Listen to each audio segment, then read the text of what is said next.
ویسر لی امری واحلل عقدۃ من لسانی یفقہوا قولی۔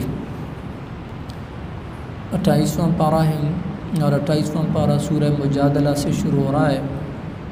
مجادلہ کا لفظی مطلب ہوتا ہے باہمی بحث، تکرار، جدال، جھگڑا، یہ اس کا عمومی معنی ہوتا ہے۔ تو اس صورت کو سورہ مجادلہ اس لیے کہا گیا ہے کہ ایک خاتون تھیں حضرت خولہ بنت ثعلبہ، حضرت اوس بن صامت کے ساتھ ان کا شادی ہوئی تھی۔ تو بڑھاپے میں یہ صحابی رسول ذرا طبیعت ان کی سخت ہو گئی تھی اور چڑچڑے مزاج کے ہو گئے تھے۔ تو ایک دن انہوں نے، جس کو کہتے ہیں نا زہار، یعنی زہار کو دور جاہلیت میں طلاق سمجھا جاتا تھا، اپنی بیوی کو اپنے محرم کسی رشتے کے ساتھ تشبیہ دے دینا، اس طرح کی بات۔ تو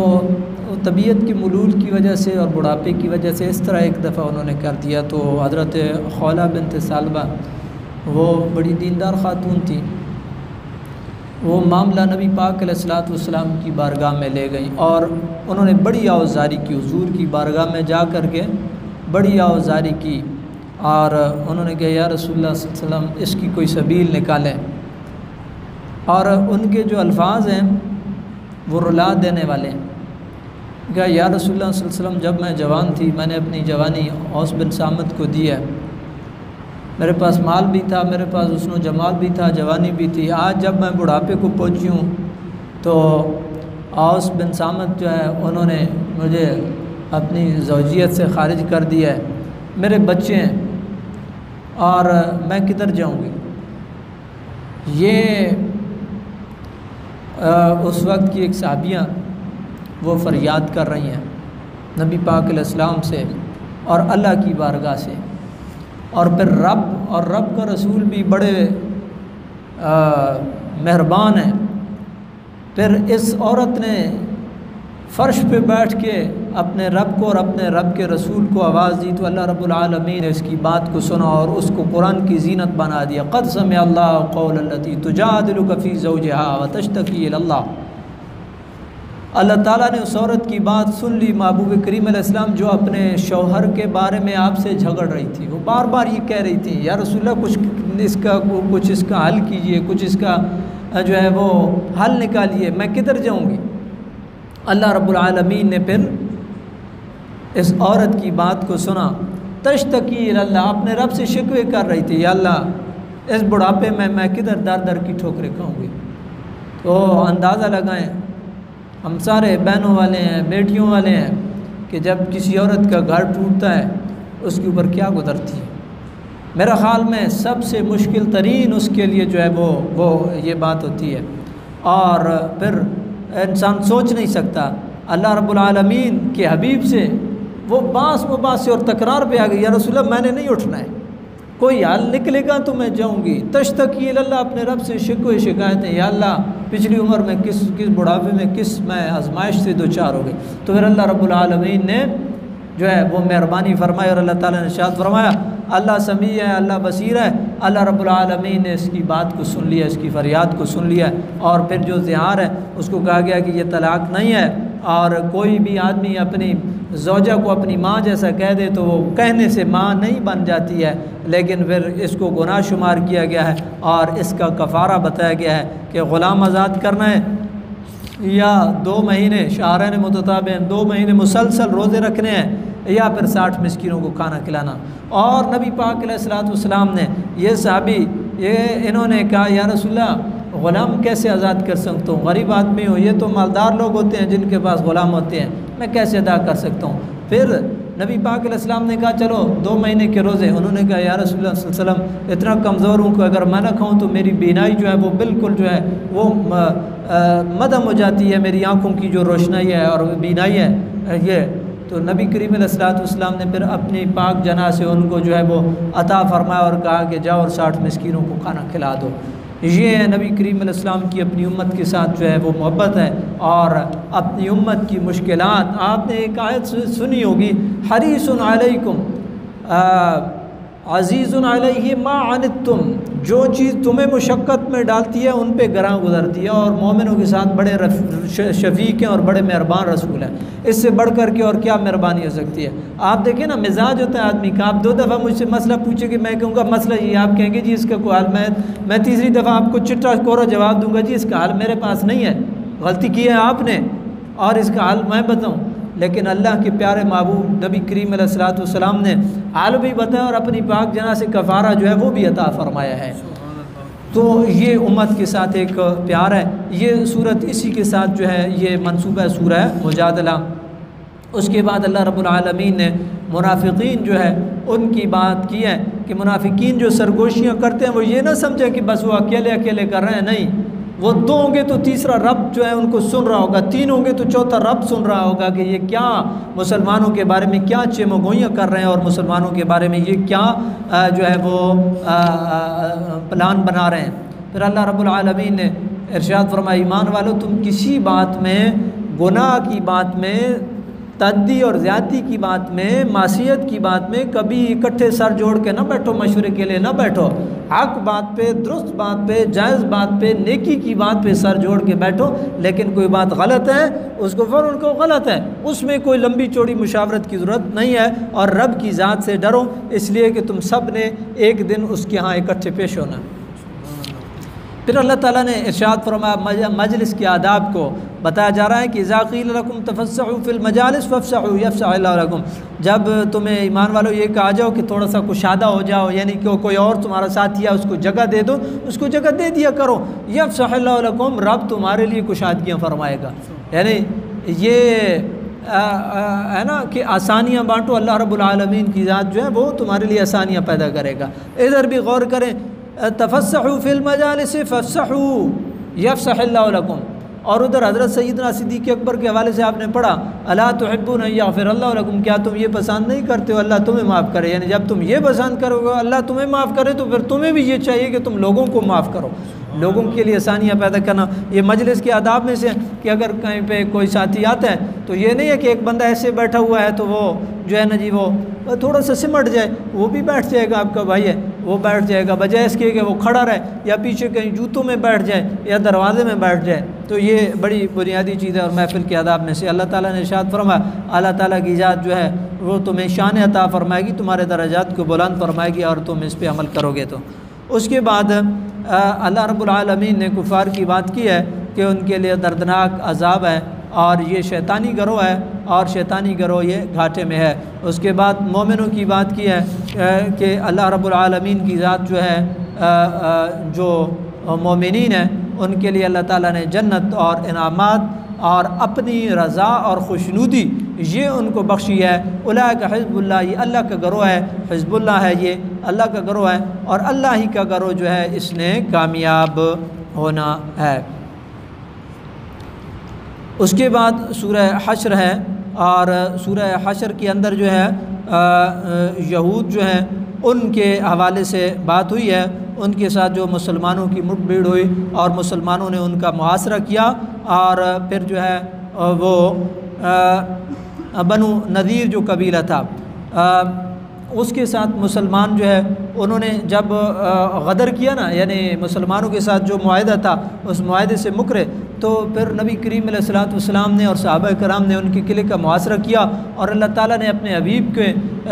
کی جو برکات تھیں اور جو رعب تھا مصطفیٰ کریم علیہ السلام کا وہ اتنا ڈالا کہ وہ جو نبی کریم علیہ السلام نے الٹیمیٹم دیا تھا اس الٹیمیٹم سے 4 دن پہلے ہی وہ قلعہ خالی کر کے جو ہے وہ چلے گئے، اور وہاں مسلمانوں کو کافی سارا مال فیض جو ہے وہ آیا، اس کی تقسیم کار کی بھی بات ہے، اور یہ بنیادی طور پہ سورہ حشر جو ہے اس کا جو ہے وہ مضمون ہے۔ اور اس میں مسلمانوں نے چونکہ انہوں نے نا فلسطین سے اور ان علاقوں سے آئے تھے، اور انہوں نے آپ ان کی دیکھیں جو ایک ذہانت ہے یا ان کا جو انتخاب ہے، انہوں نے ان علاقوں کا انتخاب کیا جو زرخیز ترین علاقے تھے، اور ان علاقوں کا انہوں نے انتخاب کیا، اور وہاں پہ کافی ساری کھجوری تھی، اور مسلمان جب صف بندی کر رہے تھے تو کچھ درخت آڑے آ رہے تھے، پھلدار درخت۔ ویسے تو شرعی مسئلہ ہے کہ پھلدار درختوں، کھیتیاں ہوں، ان کو نقصان نہیں پہنچانا چاہیے، لیکن اگر کہیں آپ کے جنگی حکمت عملی کے یہ چیزیں آڑے آ رہی ہوں تو پھر اس وقت جو ہے وہ بنیادی طور پہ تو اسلام کا غلبہ مقصود ہے نا، تو پھر اس وقت یہ چیزیں ساری ثانوی حیثیت جو ہے وہ اختیار کر جاتی ہیں۔ جیسے مثال کے طور پہ بچوں کے حوالے سے ہے کہ بچوں کو کچھ نہیں کہنا چاہیے، بوڑھوں کو کچھ نہیں۔ ایک بوڑھا ہے مثال کے طور پہ، وہ جاسوسی کر رہا ہے اور مسلمانوں کی جاسوسی کر رہا ہے، اب آپ اس کو چھوڑ دیں گے؟ نہیں، اب وہ خطرناک ہے۔ اب جو ہے احکامات بدل جائیں گے۔ عمومی حکم یہی ہے کہ بچوں کو، بوڑھوں کو، عورتوں کو، کھیتیوں کو نقصان نہیں پہنچائیں گے۔ یہاں مسلمانوں کی صف بندی میں وہ کھجور کے درخت طائل ہو رہے تھے تو اللہ تعالیٰ نے ارشاد فرمایا یہ جو آپ نے کاٹے ہیں تو یہ اللہ کی اجازت سے کاٹے ہیں۔ اور پھر یہ ارشاد ہوا کہ اللہ تعالیٰ نے محبوب کریم علیہ السلام قذف فی قلوبہم الرعب، اللہ نے ان کے دل میں رعب ڈال دیا، اتنے ان کے پاس تیر، تلوار، فراوانی، ہر چیز، بندے مقابلے کے لیے جرت ہی نہیں ہوئی، ہمت ہی نہیں ہوئی، اور الٹیمیٹم سے 4 دن پہلے کوچ کر گئے۔ اللہ اکبر۔ یہ نبی کریم علیہ السلام کی ایک حدیث پاک ہے کہ مجھے 1 مہینے کی مسافت کا رعب دیا گیا ہے۔ مطلب کیا ہے؟ مطلب یہ ہے کہ میں اگر دشمن سے 1 مہینے کی مسافت پہ ہوں نا، اتنا ڈسٹینس ہے، دشمن 1 مہینے کے فاصلے پہ کہ پیدل بندہ چلے اور 1 مہینہ لگے وہاں تک، تو میں یہاں پہ ہوتا ہوں اور 1 مہینے کی مسافت پہ دشمن ہوتا ہے تو اللہ تعالیٰ کی ذات میرا رعب اس کے دل میں ڈال دیتی ہے۔ یہ ہے وَقَذَفَ فِي قُلُوبِهِمُ الرُّعْبَ يُخْرِبُونَ بُيُوتَهُمْ بِأَيْدِيهِمْ وَأَيْدِي الْمُؤْمِنِينَ، وہ کھیتیاں، وہ کھجوروں کے باغات، وہ مضبوط قلعے، کچھ بھی نہیں دیکھا انہوں نے، اور سب کچھ جو ہے وہ خالی کر کے نکل گئے۔ پھر اللہ تعالیٰ نے ارشاد فرمایا فَاعْتَبِرُوا يَا أُولِي الْأَبْصَارِ، صاحب بصیرت لوگوں، نظر والوں، ذرا عبرت تو حاصل کرو، اللہ رب العالمین نے کس طرح مہربانی فرمائی ہے۔ یہ سارا واقعہ جو ہے اس میں بیان ہو رہا ہے، اور اس کے اندر جو ہے ایک اور جو پہلے بات ہوئی ہے کہ ایک ہوتا ہے مال غنیمت، ایک ہوتا ہے مال فیض۔ مال غنیمت وہ ہوتے ہیں کہ جو جہاد کے بعد آپ مقابلہ کرتے ہیں، جنگ ہوتی ہے، پھر جو چیزیں آپ کے ہاتھ میں آتی ہیں وہ مال غنیمت ہوتی ہیں۔ اور جو مال فیض ہوتا ہے یہ کہ جہاد کی یعنی مقابلے کی نوبت نہیں آتی، دشمن پہلے ہی بزدلی سے وہ بھاگ جاتا ہے، تو وہ جو پھر مال ہوتا ہے وہ مال فیض ہوتا ہے۔ اس کی تقسیم کار کی بات ہوئی ہے کہ ما افاء اللہ علی رسولی من اہل القریٰ، اس بستی والوں کا جو مال ہے فللہ وللرسول، اللہ کے لیے، اللہ کے رسول کے لیے، ولذی القربیٰ، نبی کریم علیہ السلام کے رشتہ داروں کے لیے، والیتامى، یتیم، والمساکین، مسکین، وابن السبیل، مسافر۔ اور پھر آگے ایک معیشت کا وہ بنیادی اصول اور ستون بتایا گیا ہے کہ جو بدقسمتی سے آپ دیکھتے ہیں بہت سارے مسلم ممالک میں لاگو نہیں ہے، یہ اللہ تعالیٰ نے تقسیم اس لیے فرمائی ہے کہ لا یکون دولتم بین الغنیاء منکم، تاکہ مال و دولت صرف اور صرف غنیوں کے ہاتھ میں ہی نہ اکٹھا ہو کر کے رہ جائے، یعنی دولت چند ہاتھوں میں سمٹ کر کے نہ رہ جائے۔ اس لیے یہ جو مال فیض ہے اس میں مسافر کا حصہ ہے، اس میں مسکین کا حصہ ہے، اس میں یتیم کا حصہ ہے، اس میں نبی پاک علیہ السلام کے رشتہ داروں کا حصہ ہے، اس میں نبی کریم علیہ السلام کی ذات گرامی جو ہے آپ کا حصہ ہے۔ یہ تاکہ دولت چند ہاتھوں میں سمٹ کر کے نہ رہ جائے۔ سرمایہ دارانہ نظام میں کیا ہوتا ہے؟ پیسہ پیسے کو کھینچتا ہے۔ سرمایہ دارانہ نظام کی یہی جو ہے وہ ایک خباثت ہے کہ وہاں غریب غریب سے تر اور امیر امیر سے تر ہوتا جا رہا ہوتا ہے، اور دولت چند ہاتھوں میں سمٹ کر کے رہ جاتی ہے۔ آپ دیکھ لیں کتنے لوگ ہیں، آپ بلوچستان میں دیکھ لیں، ہمارے ملک میں یہ جو بلوچستان میں دیکھ لیں، سندھ میں دیکھ لیں، پنجاب کے ایریاز میں دیکھ لیں، کے میں دیکھ لیں، لوگوں کو کھانے کے لیے روٹی نہیں ملتی ہے، اور جو ہے وہ جو بڑے بڑے لوگ ہیں ان کے جو ہے پروٹوکول کے لیے 10 20 گاڑیاں جو ہے وہ ہوتی ہیں، اور لوگوں کی بنیادی تنخواہیں اتنی نہیں ہوتی جتنے ان کو وہ یہ پٹرول کی اور یہ وہ الاؤنس مل جاتے ہیں۔ لوگوں کی بیسک جو ہے اتنی تنخواہیں نہیں ہوتی ہیں۔ یہ دین اسلام کا یہ مزاج نہیں ہے۔ دین اسلام تو ایسا مزاج ہے اس کا کہ دین اسلام تو حضرت سیدنا صدیق اکبر جیسے بندے کو بھی کہتا ہے کہ ٹھیک ہے یہ میری تنخواہ مقرر کرو جتنی ایک مزدور کی ہے۔ اگر میرا گزارا ہو گیا تو ٹھیک ہے، اگر گزارا نہ ہوا تو پھر مزدور کی تنخواہ بھی ہم بڑھا دیں گے، ہم اس کی تنخواہ بھی بڑھا دیں گے، اس لیے کہ گزارا تو اس نے بھی کرنا ہے نا، پیٹ تو اس کے ساتھ بھی لگو، روٹی تو اس نے بھی کھانی ہے، بال بچہ اس کا بھی ہے، اخراجات اس کے بھی ہے۔ یہ قرآن نے ایک بڑا بنیادی اصول جو ہے وہ بیان کیا ہے۔ اس کے بعد اس صورت کے آخر میں اللہ رب العالمین نے ارشاد فرمایا، ایک مومنوں کی ایک عظیم جو ہے وہ صفت کو بیان کیا گیا ہے، وہ یہ ہے کہ جس کو نفس کے بخل سے اور ہرس سے بچا لیا گیا یہ کامیاب ہے۔ اور پھر ایک اور بات کی گئی ہے کہ مومن ان کی صفت یہ ہے کہ جو بعد میں آنے والے ہوتے ہیں نا، وہ اپنے سے پہلوں کے لیے دعائیں کرتے ہیں، ربنا اغفر لنا ولاخواننا الذین سبقونا بالایمان، میرے رب ہماری مغفرت فرما اور ہمارے ان بھائیوں کی مغفرت فرما جو ایمان کی حالت میں اس دنیا سے چلے گئے۔ یہ میرا اور آپ کا اخلاقی اور مذہبی فریضہ ہے۔ آپ کبھی اپنی صفوں میں غور کیا کریں، کئی ایسے ساتھی بھی ہوں گے جو آپ کے دائیں اور بائیں کھڑے ہوتے ہوں گے، آج نہیں ہے، وہ آج نہیں ہے۔ ربنا اغفر لنا ولاخواننا الذین سبقونا بالایمان ولا تجعل فی قلوبنا غلا للذین آمنوا ربنا انک رؤوف رحیم۔ اس کے بعد اللہ رب العالمین نے اپنی ذات سے ڈرنے کے متعلق حکم ارشاد فرمایا ہے، اور پھر متنبہ کیا ہے کہ ان لوگوں کی طرح نہ ہو جاؤ جنہوں نے رب کو بھلا دیا اور رب نے ان کو بھلا دیا۔ نسوا اللہ فانساہم، رب کا قانون ہے دو، فاذکرونی اذکرکم، مجھے یاد کرو گے تمہیں یاد کروں گا، میری رحمت، میرا فضل، میرا کرم، میری عنایات ہر طرح تمہارے شامل حال ہوں گی۔ اور دوسرا قانون کیا ہے، نسوا اللہ فانساہم، وہ رب کو بھول گیا، رب دے گا، روٹی بھی دے گا، سب کچھ کرے گا، لیکن اس کی وہ خصوصی مہربانی اور توجہات شامل حال نہیں ہوگی۔ کن کیا ہے؟ جو رب کو بھول گیا۔ اس کے بعد قرآن کے جلال کو بیان کیا جا رہا ہے کہ قرآن بڑا جلال والی کتاب ہے، اور یہ مثالیں ہم اس لیے دیتے ہیں تاکہ لوگ غور اور فکر کریں۔ پھر اللہ تعالیٰ کے اسماء، چند اسماء حسنہ جو ہے ان کی بات ہوئی ہے، عالم الغیب والشہادہ، وہ غیب اور شہادت جو ظاہر کو جاننے والا ہے، وہ رحمان ہے، رحیم ہے، وہ ملک ہے، وہ قدوس ہے، وہ سلام ہے، وہ مؤمن ہے، مہیمن ہے، عزیز ہے، جبار ہے، متکبر ہے، اور وہ خالق ہے، باری ہے، مصور ہے۔ یہ سارے کے سارے لہ الاسماء الحسنہ، اس کے سارے اچھے نام ہیں، اور اللہ رب العالمین نے ارشاد فرمایا وہی غالب ہے، وہی حکمت والا ہے۔ اس کے بعد سورہ ممتحنہ ہے، اور سورہ ممتحنہ میں ایک تنبیہ آئی ہے، اور وہ تنبیہ یہ تھی کہ ایک صحابی رسول سے کمزوری ہو گئی تھی، انہوں نے فتح مکہ کی جو پلاننگ تھی، نبی کریم علیہ السلام پلاننگ کو مخفی رکھتے تھے، اور یہ بڑے بنیادی اصولوں میں سے ہے۔ یہ اسی لیے میں کہتا ہوں کہ کاش یہ لوگ جو ہے سیرت کو پڑھتے نبی کریم علیہ السلام کی۔ نبی کریم علیہ السلام پلاننگ کو مخفی رکھتے تھے، مثال کے طور پہ جو ہے وہ اگر چڑھائی کرنی ہے کسی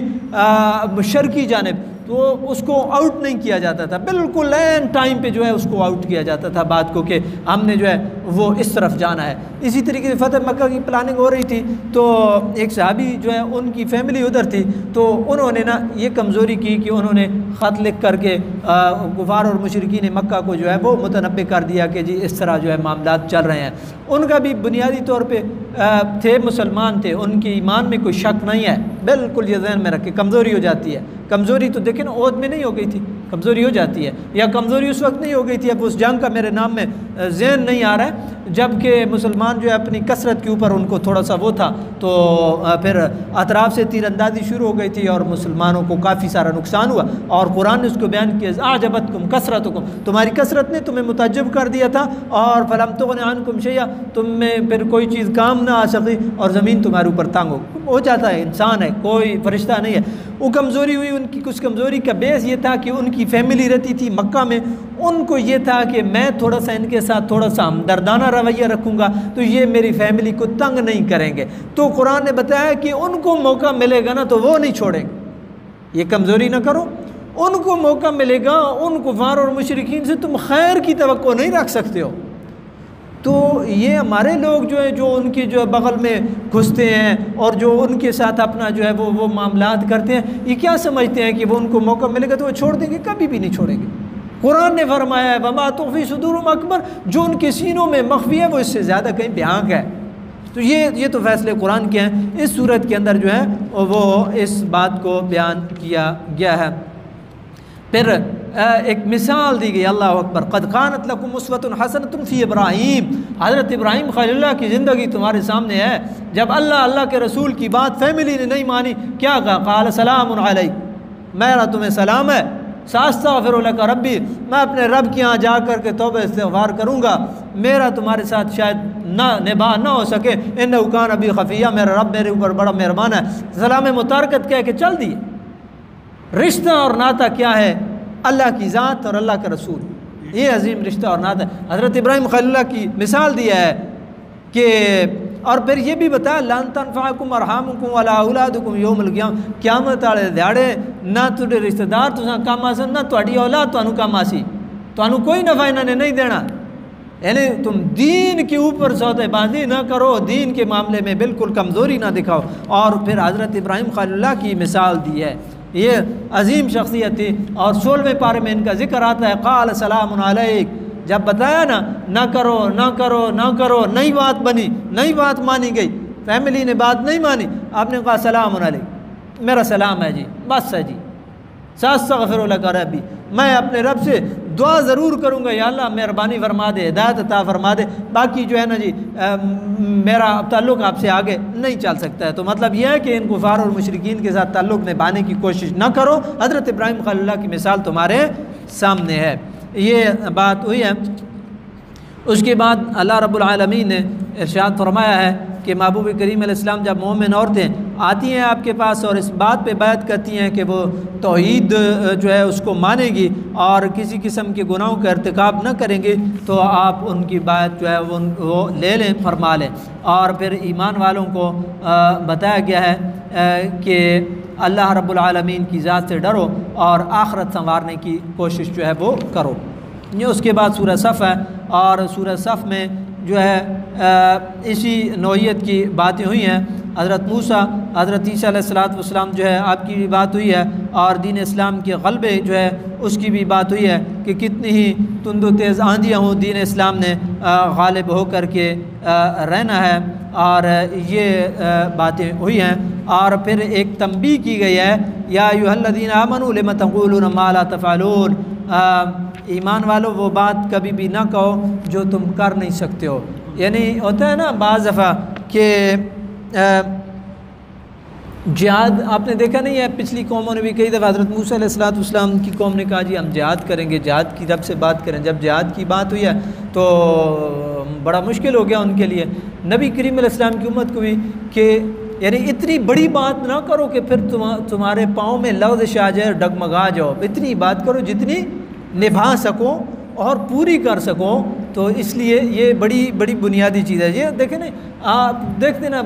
کئی دفعہ آپ سنگی ساتھی آپ کے واسطہ ہوتا ہے، ٹھیک ہے نا جی، اب جی جناب تو اڑنا کو گال کرے نا سی چکنے دیں آگے، جس ویلے کوئی گال ہونی ہے پھر وہ بڑی ایک مشہور ہے پنجابی، ٹھیک ہے نا، لڑائی شروع ہو گئی تو دعا بندہ سوٹی ڈھونڈنے لگ گیا، بھائی تائیں تو جڑی ٹھاک ٹھوک ہونی تو ہو جاسی، تو پھر آگے کہ کس نے کیا کیتا ہے، ایسی نہیں۔ یا ایھا الذین آمنوا لم تقولون ما لا تفعلون، اے ایمان والو وہ بات نہ کرو جو کر نہیں سکتے ہو۔ یہ بڑی بنیادی ایک فلسفہ ہے۔ اور پھر مسلمانوں کو کہا گیا کہ ایسی صف بناؤ کہ گویا کہ یوں لگے کہ یہ دیوار کھڑی ہے اور کفار سامنے آئے تو وہ یہ سمجھے کہ اس دیوار کے ساتھ ٹکر مار کے اپنا سر پھاڑنے والی بات ہے۔ یہ یعنی اپنے اندر اتنی ہمت اور جرأت اور حوصلہ پیدا کرو۔ اور پھر نبی کریم علیہ السلام کی بات ہوئی ہے، اور نبی کریم علیہ السلام کا جو نامی اس میں گرامی احمد ہے، اس کی بھی اسی صورت کے اندر بات ہوئی ہے۔ اس کے بعد اللہ رب العالمین نے ارشاد فرمایا کہ ایمان والو تم اللہ کے مددگار ہو جاؤ، یعنی اللہ تعالیٰ کے دین کی نصرت اور مدد کرو، نبی کریم علیہ السلام کی نصرت اور مدد فرماؤ۔ اس کے بعد سورہ جمعہ ہے، اور سورہ جمعہ میں اللہ تعالیٰ کی تسبیح ہے، اور جمعے کے حوالے سے ہے کہ جب اذان ہو جائے تو تم جو ہے وہ اللہ کے گھر کی طرف جو ہے وہ دوڑو۔ بیچ میں ایک مثال دی گئی ہے کہ وہ لوگ مثل الذین حملوا التوراۃ ثم لم یحملوها کمثل الحمار یحمل اسفارا، وہ جن کو تورات دی گئی ہے تو انہوں نے تورات سے کوئی نفع حاصل نہیں کیا ہے، تو ان کی مثال گدھے کی سی ہے کہ جس طرح اس کے اوپر قیمتی بے شک کتنی ریسرچ والی جو اور کتنی اچھی کتابیں لا دی جائیں تو جس طرح اس کو کیا پتہ ہے کہ ان میں کیا ہے، اسی طریقے سے جو ہے وہ جو اللہ کی کتاب سے یعنی وہ تورات ہو یا قرآن ہو اس سے فائدہ حاصل نہیں کرتا، تو اس کی مثال ایسے ہی ہے۔ پھر ارشاد ہوا جو وہ موت جس سے تم فرار اختیار کرتے ہو فَإِنَّهُ مُلَاقِيكُمْ، اس نے تمہیں آ کر کے رہنا ہے، موت جس سے تم فرار اختیار کرتے ہو۔ قُلْ إِنَّ الْمَوْتَ الَّذِي تفرون منہ، تم فرار اختیار کرتے ہو، بھاگتے ہو، ہر آدمی ہاتھ پاؤں مارتا ہے، یار اس ڈاکٹر کو لے جاؤ، یار اس ڈاکٹر کو لے جاؤ، یار کچھ کرو یار، لیکن آخر کیا ہے؟ آخر موت ہے، وہ موت تمہیں آ کر کے رہے گی جس سے تم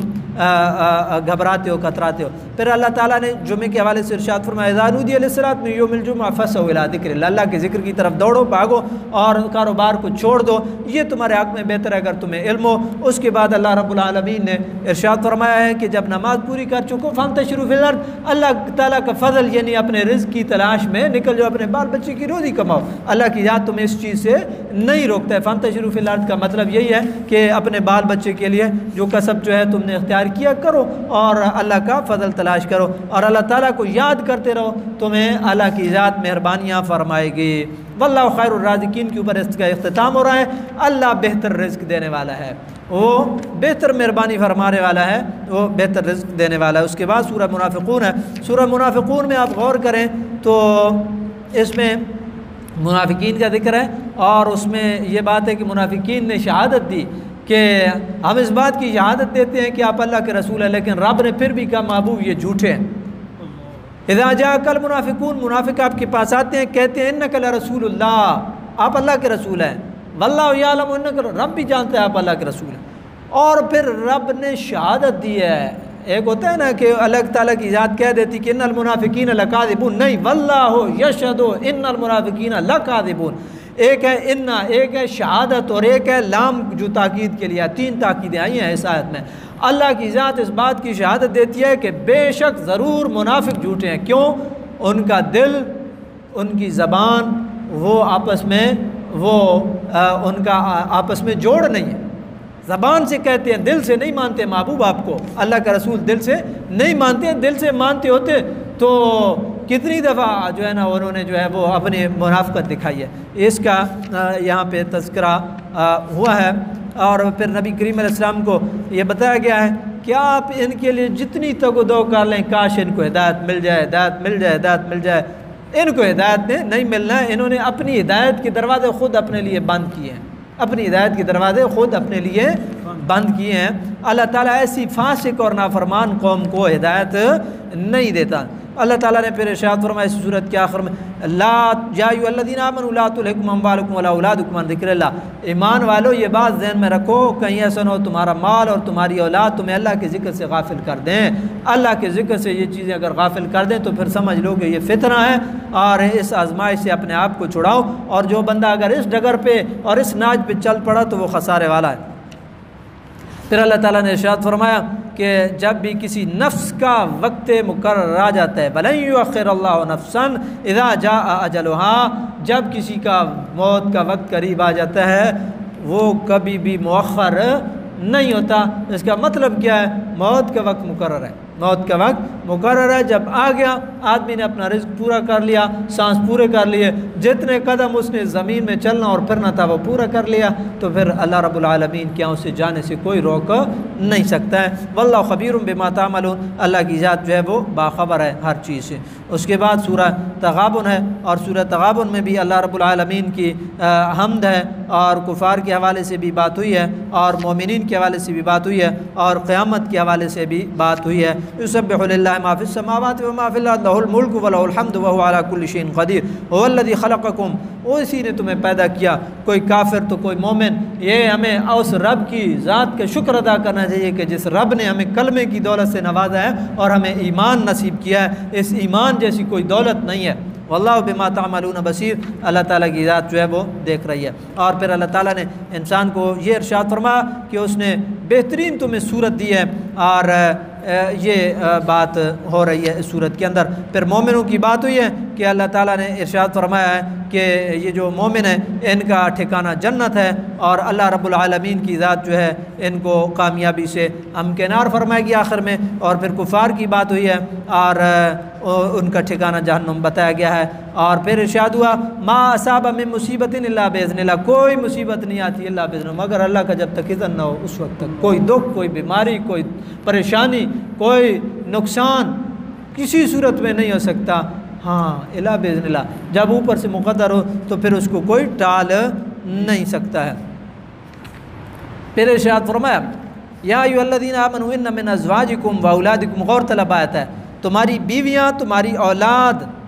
من ازواجکم و اولادکم عدو لکم، تمہارے دشمن ہیں، دشمن ہیں، فاحذروہم، ان سے ہوشیار رہو، وان تعفوا وتصفحوا وتغفروا، تم عفو درگزر سے کام لو، بخشش سے کام لو، اللہ بڑا بخشنہار ہے۔ کیا مطلب دشمن ہے؟ مطلب کہ اگر وہ تمہیں راہ راست سے ہٹا رہے ہیں، وہ تمہیں غلط بات کی طرف لے کر کے جا رہے ہیں، مثال کے طور پہ میں ایک بات کر رہا ہوں، لوگ تو بڑی یہ کرتے ہیں کہ جی عورت کی یہ ذمہ داری نہیں ہے، عورت کی یہ ذمہ داری نہیں، عورت کی یہ ذمہ داری نہیں ہے۔ آپ یقین کریں کہ عورت اگر اخلاص کے ساتھ اپنا جو شوہر ہے نا اس کے والدین کی خدمت کرے، اور یہی شوہر جو کتنا ہی سخت گیر کیوں نہ ہو، یہ اس کے پاؤں کے نیچے ہاتھ رکھے گا، جو اس کو عورت آزما کر کے دیکھے۔ اور پھر میں ایک اور بات کرتا ہوں کہ آپ اپنے چھتوں کے اوپر نا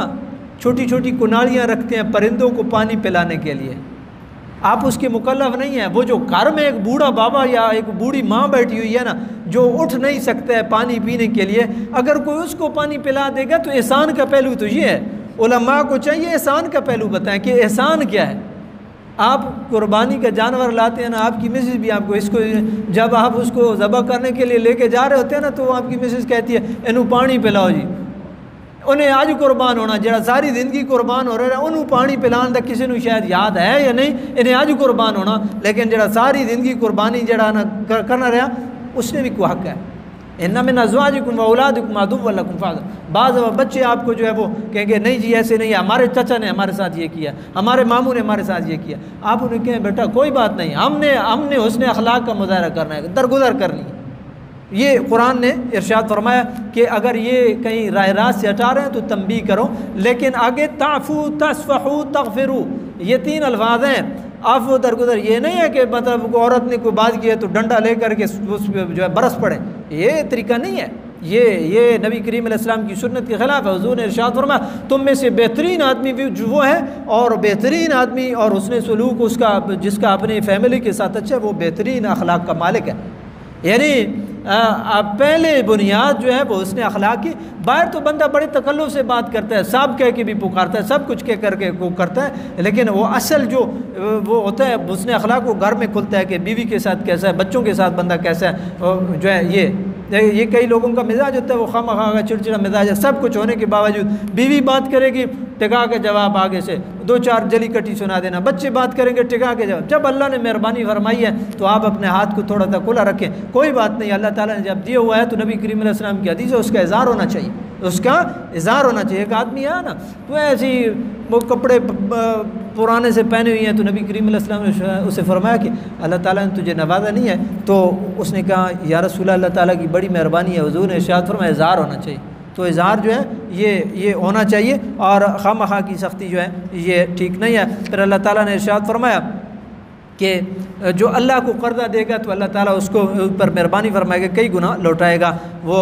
غیب اور ظاہر کو جاننے والا ہے۔ اس کے بعد ہے سورہ طلاق ہے۔ سورہ طلاق میں جو ہے وہ کافی سارے طلاق کے حوالے سے بھی مسائل بیان ہوئی ہیں، عدت کے حوالے سے مسائل بیان ہوا ہے۔ مختصراً میں آپ کی گوش گزار کروں گا، بالکل جو ہے نا مختصراً 1 سے 2 منٹ میں۔ اگر کوئی آدمی اپنی بیوی کو 1 طلاق دیتا ہے، 3 مہینوں کے اندر اس کے پاس رجوع کا حق ہے، بغیر تجدید نکاح کے، بغیر حلالہ کے، وہ میاں بیوی کے طور پہ رہ سکتے ہیں۔ اور طریقہ یہی ہے کہ اگر کہیں خدا نخواستہ بالکل پیک پہ معاملات پہنچ جائیں تو طلاق مغلظہ نہیں دینی چاہیے، 3 طلاقیں اکٹھی نہیں دینی چاہیے، کوئی راستہ باقی نہیں بچے گا، یہ ذہن میں رکھ لیجیے بات۔ اور اگر دوسری دے دی ہے 3 مہینے کے اندر پھر بھی تجدید نکاح کے ساتھ جو ہے بغیر حلالے کے نکاح، اور اگر تیسری دے دی ہے اب کوئی راستہ نہیں ہے۔ یہ بات طلاق کے حوالے سے یہ ذہن میں رکھ لیں، اس میں کوئی فرق نہیں ہے عورت پریگننسی کے مراحل سے گزر رہی ہے نہیں گزر رہی ہے، طلاق جس خاتون کو دی جائے گی طلاق مؤثر ہوگی، اس میں بال بچے کا، حالات کا، کنڈیشنز کا کوئی وہ پہلو نہیں ہے۔ اور بعض دفعہ لوگ طلاق دے کر کے کہتے ہیں جی میرا ذہن کام نہیں کر رہا تھا، باقی بھائی تو نے دیوار کے ساتھ سر نہیں مارا ہے، تو نے دوسری منزل سے چھلانگ نہیں لگائی ہے، تو نے گاڑی کو ٹکر نہیں ماری ہے، ادھر سے تیرا ذہن کام کر رہا تھا، بات یہ ہے کہ غصے میں تھا، غصے کو کنٹرول نہیں کر سکا، اللہ معاف کرے۔ اور باقی اس میں عدت کے مسائل بیان ہوئی ہے۔ عدت وہ خاتون کہ جو اگر پریگننسی کے مراحل سے گزر رہی ہو تو اس کی عدت جو ہے وہ وضع حمل ہوگی، اگر ویسے تو اس کی عدت جو ہے وہ 3 مینسز ہوگی، ثلاثۃ قروء، اور اگر عورت کا شوہر جو ہے اس کا انتقال ہو گیا ہے، وہ عورت جو ہے وہ پھر اس کی عدت جو ہے 4 ماہ اور 10 دن ہوگی۔ یہ مسائل یہاں پر بیان ہوئے ہیں سورہ طلاق کے اندر۔ اور اسی طریقے سے آگے سورہ تحریم ہے، سورہ تحریم میں نبی کریم علیہ السلام نے کسی بات کے اوپر قسم کھا لی تھی اور اپنے اوپر حرام کر لیا تھا، غالباً اگر میرا حافظ ساتھ دے تو شہد تھا۔ نبی کریم علیہ السلام نے جو ہے وہ اس کو اپنے اوپر وہ کر لیا کہ میں آج کے بعد یہ نوش نہیں فرماؤں گا۔ تو اللہ تعالیٰ نے دیکھیں نا، یہ ایک بہت بڑا حرج تھا، یہ ایک علاج ہے، شہد دیسی خالص مل جانا یہ علاج ہے، بہترین علاج ہے، ٹھیک ہے، اور شفا ہے اس میں، اور قرآن نے اس کو کہا ہے، ٹھیک ہے، اور پوری آیت اس کے بارے میں نازل ہوئی ہے، آپ پیچھے 14 سے بارے میں سن کے آئے ہیں۔ اور تو اللہ تعالیٰ نے ارشاد فرمایا یا ایھا النبی لم تحرم ما احل اللہ لک، جو اللہ نے حلال کی نبی کریم علیہ السلام کو یہ ارشاد فرمایا گیا حکم کہ آپ اس کو حرام نہ کریں، امت مشقت میں پڑ جائے گی اور مسائل جو ہے اس سے مزید بڑھیں گے۔ تو پھر نبی کریم علیہ السلام نے جو ہے اس سے رجوع فرمایا۔ واللہ غفور الرحیم سے یہ بتا دیا گیا ہے کہ اگر بات ہو گئی ہے اللہ غفور الرحیم ہے، اللہ بخشنے والا ہے۔ اس سے امت کے لیے تنبیہ ہے امت کو کہ کوئی بھی ایسی بات اس کو آپ لے کر کے نہ چلو، آپ امت ہو، آپ امت ہو۔ آپ دیکھیں نا، میں مثال دے کر کے سمجھا رہا ہوں، یہاں تو شاید مناسب ہو کہ نہیں، آپ کا بیٹا اگر کوئی بات کرتا ہے تو آپ اس کو کیا کہتے ہیں؟ آپ بیٹا بن کے رہو، آپ باپ نہ بنو، آپ بیٹے بن کے رہو۔ مطلب کیا ہے کہ آپ کو ان معاملات میں نہیں آنا ہے۔ اسی طریقے سے امت کو امتی بن کے رہنا چاہیے، امتی کو۔ یہ بہت سارے لوگ ہیں، دیکھیے جی ادھر جو ہے نا نبی کریم علیہ السلام کو اللہ نے جو ہے نا جی وہ تنبیہ فرمائی، ادھر اللہ وہ رب ہے، یہ رب کے رسول ہیں، وہ جانے وہ جانے۔ ہم امت ہیں، ہمیں ایک جو عقیدت ہے اور محبت ہے، اور پھر رب کہہ رہا ہے واللہ غفور الرحیم۔ اور ایک جنگ کے موقع پہ نا جب نبی کریم علیہ السلام نے اجازت دی تو اللہ تعالیٰ نے پہلے یہ ارشاد فرمایا عفا اللہ عنکا، اللہ نے آپ کو معاف کیا۔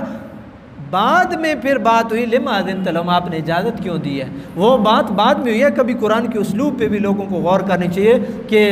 ایک امتی کو یہ زیب نہیں دیتا ہے۔ وہ میں نے پہلے بھی آپ کی گوش گزار کیا ہے کہ ایک آدمی جو ہے وہ عبس و تولی پڑھتا تھا تو حضرت عمر فاروق رضی اللہ تعالیٰ نے اس کو پینٹا لگایا۔ حضرت عمر فاروق جو جلالی آدمی تھے نا، انہوں نے پوچھا یہ کیوں پڑھتے ہو؟ اس نے کہا جی اس میں نبی کریم علیہ السلام کو جو ہے وہ اللہ تعالیٰ نے عتاب فرمایا تو میں اس لیے پڑھتا ہوں۔ حضرت عمر فاروق نے اس کو پینٹا لگایا کہ یہ کوئی بات ہے امتی جو ہے نا جی وہ یہ ذہن رکھ کے جو ہے نا وہ پڑھے۔ اس لیے امتی کو امتی بن کے رہنا ہے۔ رب اعلان کر رہا ہے واللہ غفور الرحیم، رب بڑا بخشنہار ہے اور مہربان ذات ہے۔ اس کے بعد اسی صورت میں ازواج مطہرات جو ہیں ان کو بھی تنبیہ کی گئی ہے اور مومنوں کو بھی تنبیہ کی گئی ہے۔ قوا انفسکم وعلیکم نارا، ایمان والو اپنے آپ کو بھی اپنے آل و عیال کو بھی جہنم سے بچاؤ۔ جہنم سے بچانے کا مطلب کیا ہے؟ جہنم سے بچانے کا مطلب یہ ہے تم اپنا جو ہے نا جی آپ خود بھی دین کے اوپر چلو۔ جب تم مثال کے طور پہ تم آ رہے ہو، اپنی زوجہ کو نماز کے لیے اٹھا دو، اپنے بچوں کو نماز کے لیے اٹھا دو، اپنی ڈیوٹی پوری کرو۔ پڑھتے ہیں کروٹ بدل کر کے سو جاتے ہیں، کم از کم آپ اپنے رب کے ہاں سرخرو ہوں گے، الہ العالمین میں نے تیرا پیغام پہنچا دیا تھا، باقی دل کی دنیا کو بدلنے والا تو ہے، دل تیرے قبضہ قدرت میں ہے، میرے میں نہیں ہے، جتنا میرے بس میں تھا میں نے کر دیا ہے، یہ ارشاد ہوا ہے۔ اس کے بعد توبۃ النصوح کی بات ہوئی ہے، توبوا الی اللہ توبۃ نصوحا، مومنوں پکی سچی توبہ کرو، اللہ تمہاری لفظوں کو گناہوں کو مٹا دے گا، تمہیں جنت میں داخل کرے گا۔ اللہ کی ذات اپنے نبی کو اور اپنے نبی کے ماننے والوں کو رسوا نہیں کرے گا، اور وہ جو نور ایمانی ہوگا نورہم یسعی بین ایدیہم وبایمانہم، اور وہ نور ان کے سامنے ہوگا اور وہ اس نور کی روشنی میں جنت کی طرف جا رہے ہوں گے اور یہ دعا مانگ رہے ہوں گے یا اللہ اس نور کو اور بڑھا دے، اس نور کو تمام کر دے۔ اس لیے یہ دعا بھی مانگا کرو، ربنا اتمم لنا نورنا واغفر لنا انک علی کل شیء قدیر، الہی ہمارے نور کو، نور ایمانی کو اور بڑھا دے، اتمم لنا نورنا، ہمارے نور ایمانی کو اور بڑھا دے، واغفر لنا، ہماری لفظوں کمزوریوں سے درگزر فرما، تو ہر چیز پہ قادر ہے۔ پھر مسلمانوں کو جہاد کا حکم دیا گیا اور کفار کے ساتھ سختی کا حکم دیا گیا ہے۔ اللہ رب العالمین کی بارگاہ میں یہ دعا ہے میرا رب ہم سب کا حامی و ناصر ہو اور اللہ تعالیٰ کی ذات عمل صالح کی توفیق نصیب فرمائے، آمین یا رب العالمین۔